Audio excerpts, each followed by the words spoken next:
హరి ఓం శ్రీ గురుభ్యో నమ. శ్రీ సర్వేశ్వరానంద సద్గురుదేవాయ నమ. శ్రీ సర్వేశ్వరానంద బోధామృతంలో శిష్యులు అడిగిన ప్రశ్నలకి బోధాల రూపంగా చెబుతూ, ఈ విశాల విశ్వమంతా సముద్రం అయితే నీవు ఒక నీటి బుడగ. సముద్రంలోనిదే నీటి బుడగ కదూ? అవును. దానికంటే అది వేరుగా లేదు. ఉప్పుగల్లు వేరుగా ఉన్నా దాన్ని సముద్రంలో వేశామంటే కరిగి ఆ స్వరూపమే అయిపోతుంది. దానికి అది భిన్నంగా లేదు. చేప ఉన్నది సముద్రంలోనే, దాని బయట లోపల నీరే.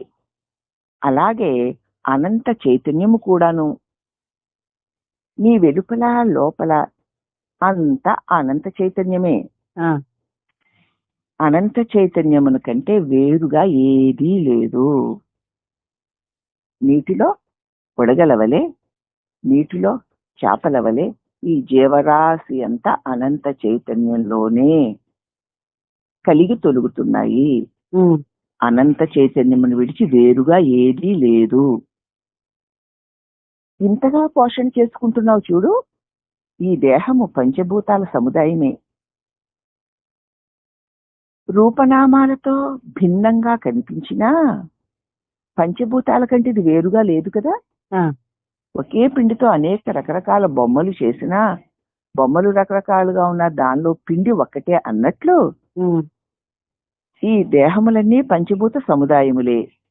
వేరువేరు నామరూపాలతో వేరుగా కనిపించినా పంచభూతాల కంటే వేరుగా లేవు.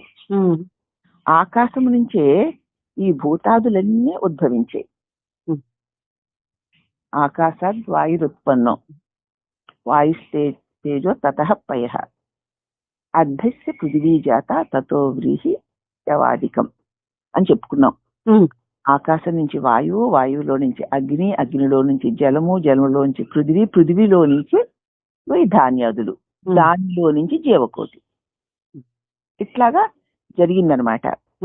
అంచేత ఈ పంచభూతములన్నీ ఆకాశం నుంచే ఈ పంచభూతాలన్నీ ఉద్భవించాయి. ఆ ఆకాశమే నువ్వై ఉన్నావు. ఆకాశము, దానిలోంచి వాయువు అంటే మన బుద్ధికి నీకు అవి తెలియబడుతూ ఉంటాయి. అలా కాదు, నేనే ఆకాశాన్ని. కాబట్టి ఆకాశమే నువ్వు. ఆకాశము ఎట్లా వ్యాపకమో, వ్యాపకమే అంతటా ఎలా ఉందో దానికి ఎల్లలు లేవు కదా. లేవు. ఆ విశాల ఆకాశంలోకి చూస్తూ నీ స్వరూపమే, ఆ స్వరూపమే నువ్వు అని భావిస్తూ ఏ కల్పనలు లేకుండా ఉండడం నేర్చుకో. నేను ఆకాశాన్ని, నేను ఏ భావనలు లేకుండా నిర్వికారముగా ఉన్న ఆ ఆకాశాన్ని నేను అంటూ విశాల ఆకాశంలోకి చూస్తూ ఆ స్వరూపమే నీవు, ఆ వ్యాపించి ఉన్నటువంటి ఆకాశమే నీవు అని భావిస్తూ ఏ కల్పనలు లేకుండా ఉండడం నేర్చుకో. అదే ఆకాశంలో ఆత్మనిష్ట. ఆకాశనిష్ట. మనం పరమాత్మ గర్భంలో కదా ఉన్నాము. మనకు ఎదురయ్యే కష్ట సుఖాలు అన్నీ ఆయన నుంచి కలిగినవే. ఆయన గర్భంలోనే ఉన్నాం కదా మనం.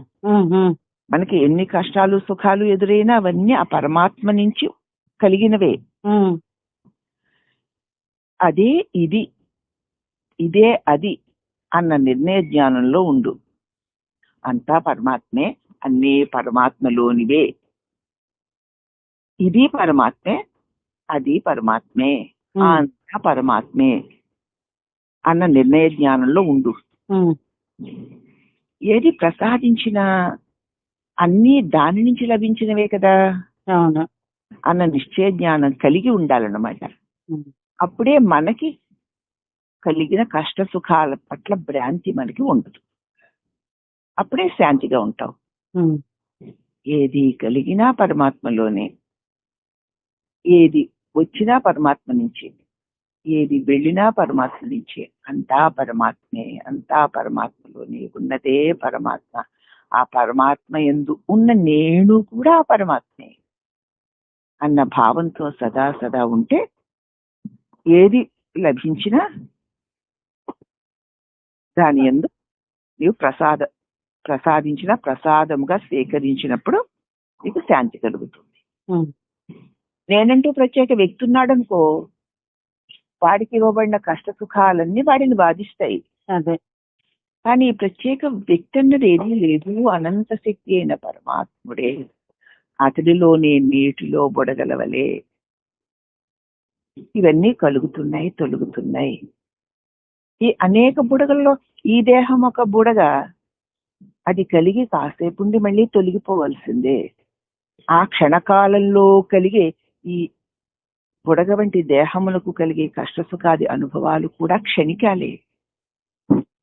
సదా సదా ఆ జలము బుడగ రూపంలో ఉన్న అదేనన్న జ్ఞానం ఉంటే ఇవన్నీ కలిగినా అది జలమే అన్న జ్ఞానంలాగా ఉన్నదే పరమాత్మ. ఎన్ని కలిగినా పరమాత్మ కంటే వేరే ఏదీ లేదు అన్న జ్ఞానం ఉన్నప్పుడు ఈ కష్ట సుఖాది అనుభవాలు నీకు కలగవు. కలిగిన ఈ జ్ఞానంతో నిశ్చయంగా ఉంటే నీకు అశాంతి ఉండదు. మట్టిలో నుంచి వచ్చిందే కదా కుండ. కుండ నశించినా మట్టి నశించదు. ఆ కుండ కూడా మట్టిలో కలిసిపోతుంది. ఈ దేహాన్ని వదిలి మనం నిద్రలోకి జారిపోతున్నాం. అప్పుడు నీకేమన్నా బాధ ఉందా? లేదు. అట్లే మరణం కూడా. ఈ దేహాన్ని వదిలి నీవు నీ స్వరూపంలోకి వెళ్ళిపోతున్నావు. నిద్ర ఎంతో, మరణం కూడా అంతే. దేహాన్ని వదిలేసి నిద్రలోకి, అంటే నేనెవలో నాకు తెలియని స్థితిలోకి వెళ్ళిపోతున్నావు. అప్పుడు బాధ లేదు. అలాగే దేహములు వదిలినప్పుడు కూడా అంతే, నీకు తెలియని ఒక అజ్ఞాన స్థితిలోకి వెళ్ళిపోతున్నావు. అవునా? కానీ ఈ అజ్ఞానం పోతే నేను రాను లేదు, పోను లేదు, నేను పుట్టను లేదు, గిట్టను లేదు, నేను బ్రహ్మముని, సముద్రం నీరై సదా ఉన్నాను. నీరై ఉన్న నా యందు బుడగలు కాసేపు దేహాలు కలిగి తొలుగుతున్నాయి తప్ప నేను పుట్టలేదు, చావలేదు అన్న జ్ఞానం కలిగి ఉందనుకో, అప్పుడు ఇక అజ్ఞానం పోయింది. కాబట్టి నిధులలోకి వెళ్ళి నేనెవరో తెలియని అజ్ఞానంలో సుఖాన్ని అనుభవిస్తున్నావు, పరమాత్మలోకే వెళుతున్నావు, సుఖాన్ని అనుభవిస్తున్నావు. అయితే నేనెవరో నీకు తెలిస్తే, ఇప్పుడు అలా తెలియకుండా దేహం చచ్చిపోయిందనుకో, అప్పుడు కూడా నువ్వెవరో నీకు తెలియని అజ్ఞానంలోనే మునిగి ఉంటావు. ఈ దేహం ఉండగా నీకు తెలిసిందనుకో, పుట్టింది దేహం, పెరిగింది దేహం, మార్పులు చెల్లింది దేహం, మరణించింది దేహం, నేను ఎప్పుడూ ఉన్నాను. ఎలాగా అంటే, ఉన్నది నీరు, దానిలో కలిగింది బుడగ, కాసేపు ఉంది, తర్వాత మళ్ళీ నీటిలో కలిసిపోయింది. అది బుడగగా ఉన్నప్పుడు జలమే, లేనప్పుడు జలమే. కాబట్టి ఈ దేహం ఉన్నప్పుడు నేను పరమాత్మని, ఈ దేహం లేనప్పుడు నేను పరమాత్మని అని తెలుసుకున్నప్పుడు ఇక మరొక దేహం పోయాక ఇంకొక దేహం రాదు. ఎలా వస్తుంది? తెలియకపోతే మరొక దేహం వస్తుంది. మరి నిద్రలో నీవెవరో నీకు తెలియకపోవడం వల్ల రేపు పొద్దున్న మళ్ళీ నేను దేహం అన్న భావంతో బయటకు వస్తున్నావు. అదే బంధిస్తుంది. నేను దేహం అన్న భావంతోనే దేహాన్ని వదిలేస్తే మళ్ళీ నీకు ఇంకొక దేహం రావాలి. ఇలాగ దేహాలు పరంపరలు వస్తూనే ఉంటాయి, మోహం పోదు. ఎప్పుడు జ్ఞానం కలుగుతుందో ఈ దేహాలు కలిగి తొలుగుతున్నాయి తప్ప నేను కలిగి తొలగడం లేదు, నీటిలో అలలు బుడగలు కలిగి తొలుగుతున్నాయి తప్ప నీరు తొలగడం లేదు అన్నట్లు నీవు కలిగి తొలిగేవాడవు కావు అన్న జ్ఞానము గనక నీకు కలిగితే మళ్ళీ మరొక దేహం రాదు, దేహం పోయాక. కాబట్టి మట్టిలో నుంచి వచ్చిందే కుండ, కుండ నశించిన మట్టి నశించినట్లు, కుండ కూడా మట్టిలోనే కలిసిపోయినట్లు దేహాన్ని వదిలి నిద్రలోకి జారిపోతున్నాం, అప్పుడు ఏమీ బాధ కలగడం లేదు. అలాగే మరణం కూడా, అది వచ్చినా బాధ ఉండదు ఇక తెలిస్తే. ఎప్పుడు ఆ చైతన్యము నీవేనన్న దృఢజ్ఞానం కలిగి ఉంటే సంకల్పానికి స్పందనకి కూడా ఏది మూలమో అది నువ్వు కదా. అవును. నువ్వు లేకపోతే నేను దేహాన్నన్న భావన కూడా రాదు. అట్టి నువ్వు జలము వంటి వాడివైతే నేను దేహాన్నన్న భావన బుడగ వంటిది. అది కలుగుతుంది, తొలుగుతుంది.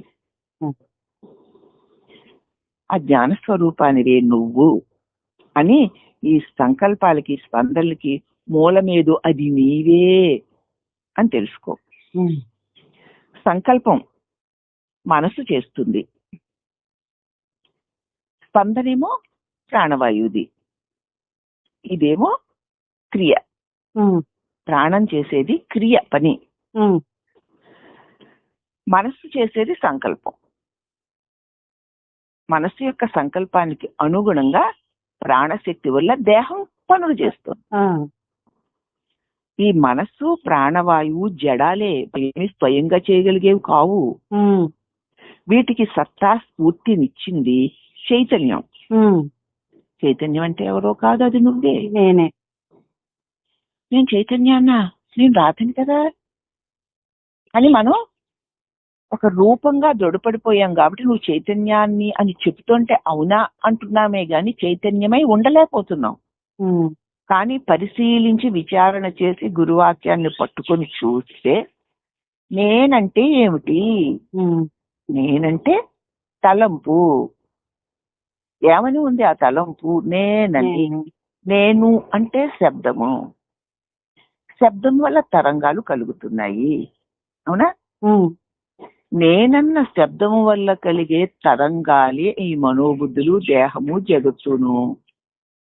ఆ నేనన్న చైతన్య తరంగమే లేకపోతే ఇవేవీ లేవు కదా. లేవు. ఎన్ని మార్పులు చెందుతున్నా ఆ నేను అన్న స్పందనే మనసుకి ప్రాణానికి చైతన్యాన్ని ఇస్తుంది. వీటికి సత్తాస్ఫూర్తినిచ్చే చైతన్యమే నువ్వై ఉన్నావు. కాబట్టి ఈ నిశ్చయ జ్ఞానంతో సదా ఉండు. నేను చైతన్యాన్ని, నేనన్నకపోతే నేను కదలడం లేదు, మనసు కదలడం లేదు, ఇంద్రియాలు కదలడం లేదు, అంటేనే కదులుతున్నాయి. కాబట్టి వాటికి కదలికని చైతన్యాన్ని కలిగించేటువంటి ఆ చైతన్య సత్తాస్ఫూర్తితో కూడిన చైతన్యాన్ని నేను అని అనుభవపూర్వకంగా గ్రహించి ఇట్టి నిశ్చయజ్ఞానంతో ఉంటే అదే సమాధి యోగము అంటారు. ఇప్పుడు దేహేంద్రియ మనోబుద్ధులు ఉన్నాయి, వాటి వ్యవహారాలు ఉన్నాయి కదా. ఇప్పుడు అవి నేనుగా లేను. వాటికి ప్రకాశాన్ని, చైతన్యాన్ని ఇచ్చేటువంటి చైతన్య స్వరూపంగా ఉన్నాను. చైతన్యానికి కాళ్ళు చేతులు కళ్ళు ముక్కు ఉండవు కదా. కాళ్ళు చేతులు కళ్ళు ముక్కు మొదలవన్నీ చైతన్యం వల్లనే ఉండగలిగి వాటి పనులు అవి చేస్తున్నాయి. కానీ ఇవేవీ చైతన్యం కాదు, అంటే నేను కాదు. నా వల్లనే అవన్నీ ఆయా పనులు చేస్తున్నాయి కాబట్టి అవి నేను కాదు. వాటికి సత్తాని, స్ఫూర్తిని ఇచ్చే తెలివినే నేను అని సదా ఉండడమే సమాధి యోగము. అదే సత్య జ్ఞానము. అక్కడికి వాక్కు మోగపోదా? చైతన్యానికి వాక్కుందేమిటి? లేదు. అప్పుడు శబ్దం కాస్త నిశ్శబ్దం అయిపోయింది. ఆ స్థితిని ఏమని చెప్పగలను? దేనికైనా గురువు యొక్క అనుగ్రహం కావాలి నాయన. జీవాత్మను పరమాత్మను వేరుపరుచున్నటువంటి అహంకారము నీచాతి నీచమైనది. ఈ అహంకారమే జీవాత్మని పరమాత్మని వేరు చేస్తుంది. అదే నీచాతి నీచమైంది. ఈ అహంకారం నశించకపోతే నీకు ఈ సంసార ఆసక్తి నశించదు. అహంకారం అంటే నేను ఆకారాన్ని అన్న భావన. అది నశించకపోతే నీకు ఈ సంసారం మీద ఆసక్తి నశించదు, సమాధి స్థితి కలగదు. సమాధి స్థితిలో సంపూర్ణంగా అహంకారం నశించిపోతుంది. సమాధి స్థితి అంటే ఏమిటి? నీ స్వరూపమునందు సమాధానపడి ఉండడం. నీ స్వరూపం ఏది? ఈ దేశేంద్రియ మనోబుద్ధులకు ప్రకాశమునిచ్చేటువంటి చైతన్యం. అదే నేను అని స్థిరపడి ఉండడమే సమాధి. నీ స్వరూపమునందు నువ్వు స్థిరపడి ఉంటేనే నీ వల్ల ఉండగలుగుతున్న అహంకారము, దేహమోహము, లోకమోహము తొలుగుతాయి. లేకపోతే అవి ఎప్పటికీ నశించవు అన్నారు స్వామి గారు.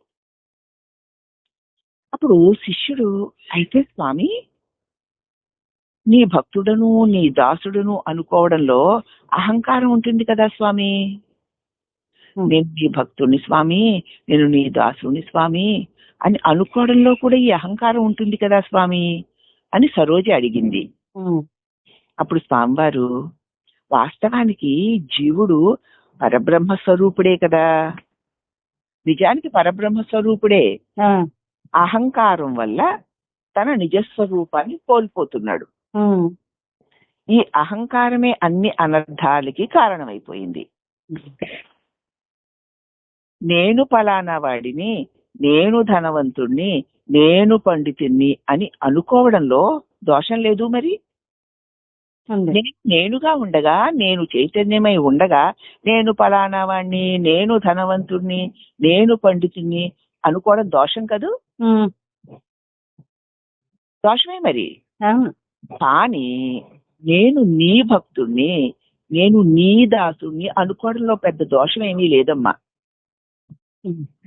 దీనిని అభివృద్ధి చేసుకునే కొద్దీ భగవంతుడికి దగ్గరవుతాడు. ఇదే భక్తి యోగము. నేను ఫలానా వాడిని, నేను ధనవంతుడిని, నేను పండితుడిని అని అనుకోవడంలో దోషం ఉంది. కానీ నేను నీ భక్తుడిని, నేను నీ దాసుని అనుకోవడంలో ఎట్టి దోషము లేదు. దీనిని అభివృద్ధి చేసుకుంటూ రాగా రాగా నువ్వు భగవంతుడికి దగ్గర అవుతావు. భగవంతుడికి దగ్గరైతే భగవంతుడు నిన్ను తనలో చేర్చుకుంటాడు. ఇదే భక్తి యోగం. కాబట్టి సదా నేనుంటే పరమాత్మ నీవాడనే, నీదే అని ఉండు. నేను లేకపోతే నువ్వు బ్రహ్మమే అయి ఉన్నావు. అంతే. నువ్వు బ్రహ్మమై ఉంటే ఇది సమాధి యోగము, నేను నీవాడనే అంటే భక్తి యోగము. ఈ రెండిటి వల్ల కూడా నీకు దేహాత్మ భ్రాంతి తొలగిపోతుంది అని స్వామివారు ఆ రోజు అతి స్పష్టంగా సాధకుడికి కావలసినటువంటి చక్కటి మార్గాన్ని చూపించారు. ఇంకా వాస్తవానికి జీవుడు పరబ్రహ్మ స్వరూపుడే కదా స్వామి. మరి భక్తి యోగానికి జ్ఞాన యోగానికి తేడా ఏమిటండి? మరి భక్తి యోగం అంటే ఇదేం చెప్పారు, నేను నీ దాసుడిని, నేను నీవాడని అనగా అనగా అనగా నేను నాది అన్నవి వదిలిపోయి నువ్వు భగవంతుడికి దగ్గర అయిపోతావు, అదే భక్తి యోగం అని చెప్పారండి. జ్ఞాన యోగం అని కూడా చెప్తున్నారండి. ఈ భక్తి యోగానికి జ్ఞాన యోగానికి కలిగిన తేడా ఏమిటి స్వామి అని మళ్ళీ సరోజ అడిగింది. జ్ఞాన మార్గం చాలా కఠినమైందమ్మా. దేహాత్మ బుద్ధి వదిలితే గాని జ్ఞానం కలగదు. ఇది కఠినమైన విచారణ మార్గం. నేను ఈ దేహము కాదు, మనోబుద్ధి చిత్తహంకారాలు నేను కాదు, చతుర్వింశతి తత్వాలు నేను కాదు, నేను ద్వంద్వాతీతుడను, త్రిగుణాతీతుడను అని ఎంత విచారణ చేసినా చేసినా చేసినా దేహాత్మ బుద్ధి మళ్ళీ మళ్ళీ తల ఎత్తుతూనే ఉంటుంది. అయితే ఈ విచారణ వల్ల ఫలితం లేదా అంటే ఉంది, కానీ కొంచెం కష్టం. కలియుగంలో సులభంగా ఆచరించదగ్గ మార్గం భక్తి యోగమే. భగవంతుని మీద ప్రేమ కలగకపోతే ఈ భక్తి యోగాన్ని పొందలేం. ఎవరి సంస్కారం ఎలా ఉంటుందో ఆ రీతిలో ఏ యోగాన్నైనా అభ్యసించండి. నీ సంస్కారాన్ని బట్టి నువ్వు జ్ఞాన యోగము ద్వారా, విచారణ పద్ధతి ద్వారా గతంలో చేసి వచ్చి ఉంటే అదే నీకు నచ్చుతుంది, అదే నువ్వు ఆచరించగలుగుతావు. అలాగే నువ్వు భక్తి యోగము ద్వారా గనక వచ్చి ఉంటే నీకు భక్తి యోగమే నచ్చుతుంది, దాన్ని ఆచరిస్తావు. కాబట్టి ఎవరి సంస్కారం ఎలా ఉంటే ఆ రీతిలో ఆ యోగాన్ని నేర్చుకోవచ్చు. అందుకోసం ఇన్ని మార్గాలు చెప్పబడ్డాయి.